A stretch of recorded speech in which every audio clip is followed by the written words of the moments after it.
How's it going, everyone? As always, my name is Jimmy Champagne. This is PSReady, my channel all about PlayStation. We got a heavy hitter PS5 focused video today talking about things like this liquid metal leaking issue is coming back up again, and it might be a big problem for people who have a launch edition PS5. Then we got to talk about how PS Plus has a huge game this month, and finally we're going to stick with PS Plus and PlayStation's strategy going forward. They're being a little tricky about it. So let's jump into this first news story here, because this one is one I talked about back when it came up right when I started this channel, where PS5s have liquid metal over the APU because, you know, like in a PC, it's a CPU and a GPU. They're two separate parts that are basically two separate chips. Consoles are different. It's an APU, which is everything on one chip. So the GPU is tiny in comparison to what you would have on a PC. So the way they keep those cool on the PS5 was like revolutionary new tech where liquid metal is encased in a little tray over the APU. Now, the original controversy was kind of lame because this guy left out a huge part in the story. If you don't remember it, basically he tried to make a whole controversy saying that, oh, if you leave your PS5 vertical, the liquid metal can leak out, which leaves your APU dry, or at least portions of it, which will cause it to overheat and sustain damage over time. The key detail the person left out is that they had taken apart their PS5 to repair it, and when they put it back together, they did a bad job putting the cover over the tray, so that's what initially caused the liquid metal to leak out. It was nothing to do with Sony, but it did bring up some concerns in the sense that if you sent your PS5 in for warranty repair and the person didn't do a good enough job repairing it or putting it back together when they put the liquid metal back in the actual console's motherboard, then you could get this issue. And now the wear and tear that's happening over 5 years of a console being on the market and having games played on it is causing that issue to pop up again. And this was all uncovered by players of one specific game. It's a dinosaur survival MMO, and they were having the game hard crash their PlayStation 5 console. They went in their Discord and talked to the developers, and the developers launched a full-scale investigation and found out that some PS5s, whether they've been tampered with or not, just due to general aging, are having that seal around the liquid metal kind of break down and leak out, which is leaving parts of the APU sort of uncovered by liquid metal, which makes them overheat and it hard resets your console. Now, it's not ultimately the worst thing in the world. It really just depends. It's like a crapshoot, really. Like, depending on what game you're playing, whether it's hammering the GPU or the CPU, if you have either of those parts uncovered, those are the ones that are going to overheat and cause your console to reset. So this game is hammering both at the same time. So it's affecting everyone with the issue, no matter which part of their PS5's APU is uncovered. Now, thankfully, Sony thought ahead, and with the PS5 Slim and the PS5 Pro, they addressed this issue. They put a little lip around the APU that keeps the liquid metal in there. Even if the seal breaks a little bit, it keeps it all nice and tight in the actual APU, which should keep your APU cool. But this is not good for longevity reasons. We're approaching this future where, you know, games can be shut down. We're getting discs that don't have the entire game on there. People want to make sure that if you're investing in a physical copy of a game, you'll be able to play that for forever into the future. And when you look back to the generation that's not supported, the PlayStation 3, that one has major problems too, where you can't use the Blu-ray drive forever because for some reason,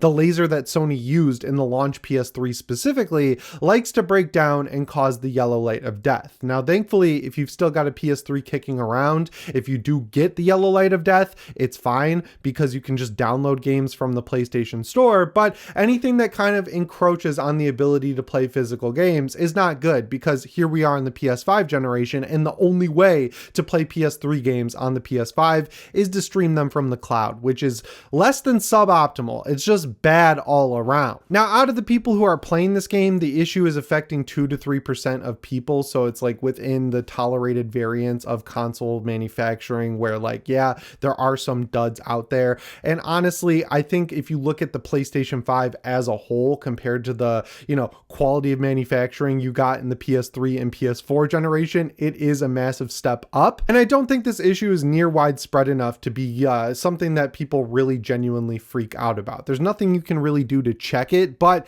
you know, knowing that the launch PS5 is well outside its warranty window, I would say just keep using it as is and hope that you don't get this issue, because, you know, we're approaching the end of the generation. So you could at least get a discount on a PS5 Pro towards the end if your console breaks, or if it does break, it'll probably line up with the PS6 launch, and then that's a good reason to upgrade, I guess. Like, it's just not affecting enough people for it to be kind of an emergency point, but it is something to definitely be aware of. So I wanted to talk about it because I thought it was interesting, because back in the day, I was firmly in the camp that it's not a big deal because the whole problem was caused by a guy tampering with his PS5 and then leaving that information out when he went to complain about it. But now it looks like regular PS5s from the launch era are having this issue.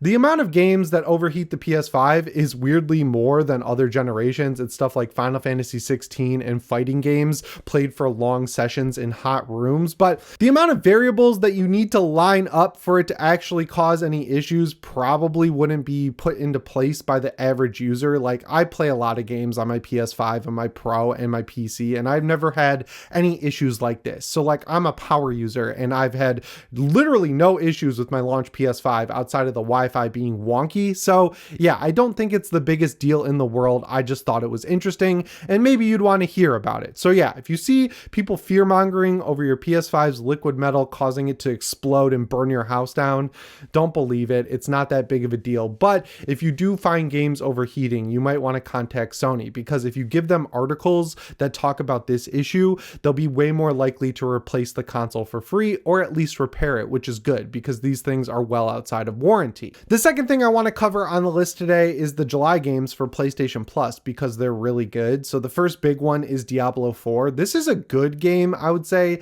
It's just Activision and Blizzard's extra crap they threw in that's really bogging it down. There's things like always needing to be online, even though the game's over 100 gigabytes. So clearly most of the game is on your console. They just want that license check in place so you can keep the game online. They say it's because, you know, oh, there's so much happening with like shared world events and everything. But when you actually play the game, the vast majority of what you do is single player anyway. Like, there's no actual matchmaking for dungeons or anything like that. It's a very solitary experience. So I'd really like to see an offline mode come to the game. And they have an issue with battle passes where it used to work like a normal battle pass where you just level up to 100, you get armor and items along the way. Then they saw the success of Helldivers and said, how can we make this the worst thing possible? They made a reliquary sort of update where it's a book, you do objectives, you get a currency, and it actually increased the grind by like tenfold, because it's the classic scenario where they say, oh, we want to give you more choice in your battle pass and let you unlock things you want, but you have to unlock certain amount of things in each page to move on to the, it's just dumb. And finally, the amount of money they charge for skins is ridiculous. Like, I'd kind of get it if this game had an offline mode, but it's very similar to Call of Duty where they're like, hey, pay $30 or $40 for skins. And yeah, when Diablo 5 comes out, you're not going to be able to carry them forward. And also we could shut the game down at any point. There are other ARPGs out there if you're on PC, like Last Epoch is one that people keep going back to, and of course Path of Exile and Path of Exile 2. Path of Exile 2 is available on PS5, but it is in early access, and there's nowhere near the amount of content in Path of Exile 2 that there is in Diablo 4. So like, if you're looking for a cool, edgy, sort of like, you know, religious horror, I guess, theme type game with a lot of blood, guts, and gore, you really can't find one that scratches that Diablo itch like Diablo 4. Also, Diablo 3 works on the PS5 through the PS4 version, so you do have a couple other options. But like, if you pay for PS Plus already, which you probably do because you need it for online, this is a good game to get added to the list. They also added the King of Fighters 15. I have no idea what that game is. I'm just going to show my ignorance there. But then the third game is Jusant. It's a indie game that's like about mountain climbing. It runs in Unreal Engine 5, and I played the demo for it on my Steam Deck. It's really chill, but it's deceptively chill. Like, it's actually a very difficult game. It reminds me of that VR game Crytek made called The Climb, where it's like a really scary mountain climbing game. It's more chill than that in its art style, and it's got a cute little indie game story, but it's good and it's worth playing for free. I like these games that Sony finds for PS Plus, like Stray and I guess FBC Firebreak, even though that game's a huge mess and totally unfinished. But like, you know, these smaller tier games that they can give away and give some exposure to, and then give a big lump sum of money to the developer, that seems to be working out. So yeah, I just wanted to cover that in the second story. Let's move on to the third story, which is Sony came out and talked about their strategy for PS Plus. And while they are being a little tricky about the numbers, I think largely it is good. So one thing they commented on is if they're going to continue down the route that they started down, which is copying Game Pass, where like PS Plus Extra gives you that huge huge library of games. They were asked specifically if they're going to put first-party games day and date on the service, and they said no. We like the strategy we have where we find indie games 4 to 5 throughout the year that we put on the service day one, whether it's extra or essential. And then for first-party games, it's like 12 to 18 months after the game releases that it becomes a potential candidate for PS Plus.